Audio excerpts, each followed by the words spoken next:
Assalamualaikum warahmatullahi wabarakatuh. Halo teman-teman, nama saya Vinialia Fiodika dengan NPM 1022-1014 dari kelas C1 Akuntansi.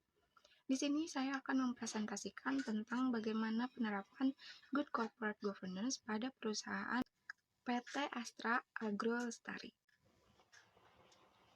Nah, perusahaan ini merupakan anak perusahaan dari PT Astra International yang bergerak di bidang perkebunan kelapa sawit dan juga perusahaan ini menjalankan berbagai kegiatan usaha lainnya. Perusahaan ini memiliki bisnis utama di sektor kelapa sawit sejak tahun 1988 dan produk unggulan yang membawa perseroan menjadi salah satu perseroan kelapa sawit terbesar antara lain CPO dan Refined Bleach dan Deodorized Palm Oil atau RBDPO. Semenjak PT Astra Agro Lestari menjadi perusahaan publik di Indonesia pada tahun 1997, Good Corporate Governance telah menjadi salah satu elemen penting bagi perseroan dalam mempertahankan keberlanjutan pertumbuhan dan menjadi perusahaan perkebunan kelapa sawit nasional.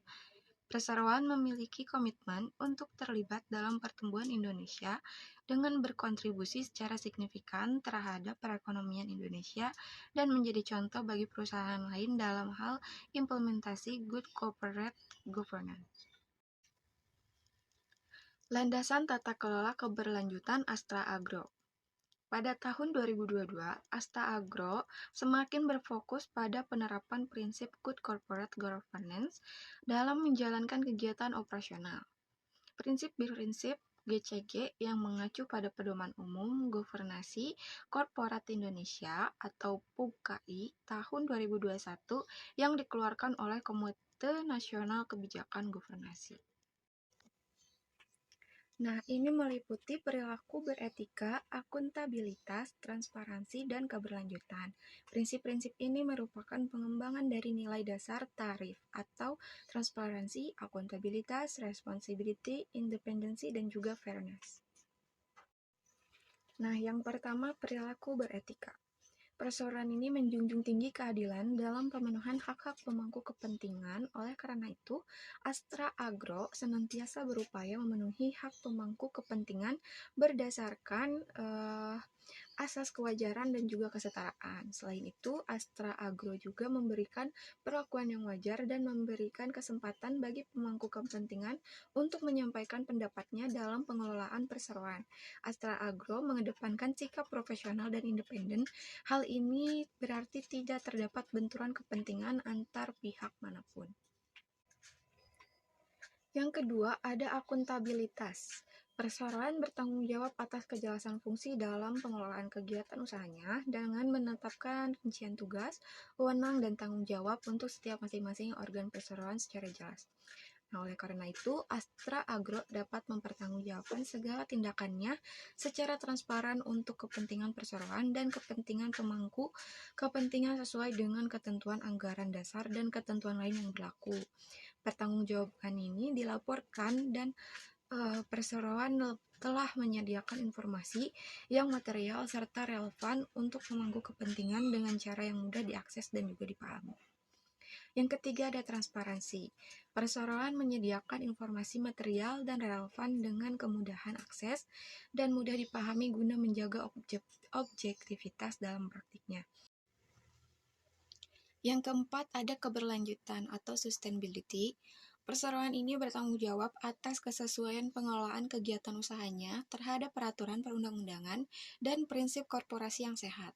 Selain itu, Astra Agro juga melaksanakan program tanggung jawab sosial dan lingkungan atau TJSL yang mencakup aktivitas pelestarian lingkungan dan kepedulian terhadap masyarakat di sekitar wilayah operasional. Lalu selanjutnya ada struktur tata kelola keberlanjutan. Perusahaan ini mengacu pada Undang-Undang Nomor 40 Tahun 2007 tentang Perseroan Terbatas yang menetapkan bahwa struktur Badan Tata Kelola Perseroan terdiri atas Rapat Umum Pemegang Saham atau RUPS, Dewan Komisaris, Direksi, dan organ pendukung, meliputi komite-komite di bawah Dewan Komisaris. RUPS ini merupakan organ tertinggi dalam struktur tata kelola Astra Agro. Pengambilan keputusan terkait upaya peningkatan kinerja perseroan, baik finansial maupun keberlanjutan, dilakukan pada saat RUPS. Nah, salah satu agenda RUPS itu juga menyampaikan dan persetujuan atas laporan tahunan dan laporan keberlanjutan. Ini telah sesuai dengan Undang-Undang Nomor 40 Tahun 2007 tentang perseroan terbatas bahwa kedudukan tertinggi dalam organ utamanya terdapat pada RUPS. Nah, untuk Dewan Komisaris ini dipilih dan bertanggung jawab kepada RUPS dengan tugas pengawasan dan pemberian arahan atas pengelolaan perseroan yang dijalankan oleh direksi. Salah satu aspek pengawasannya berkaitan dengan pelaksanaan kebijakan keberlanjutan yang dijalankan oleh direksi. Dewan Komisaris ini dipimpin oleh seorang presiden komisaris yang tidak memiliki hubungan afiliasi dengan anggota Dewan Komisaris lainnya. Selanjutnya ada direksi. Direksi ini bertanggung jawab penuh atas pengelolaan perseroan dalam mewujudkan visi misi dan pelaksanaan strategi finansial serta keberlanjutan. Nah, berkaitan dengan pengelolaan keberlanjutan ini, direksi bertanggung jawab menyusun dan melaksanakan pengelolaan resiko yang mencakup seluruh aspek operasional perseroan. Membentuk tim pengendalian internal, memastikan komunikasi internal dan eksternal berjalan dengan lancar, menyusun dan melaksanakan kegiatan tanggung jawab sosial dan lingkungan perseroan, serta menyampaikan perkembangan kinerja keberlanjutan pada para pemangku kepentingan melalui laporan keberlanjutan. Direksi Astra Agro juga memiliki organ pendukung yaitu Kompartemen Internal Audit dan Risk Management atau Manajemen Risiko, serta Kompartemen Sekretaris Perseroan. Sekian materi yang dapat saya sampaikan. Wassalamualaikum warahmatullahi wabarakatuh.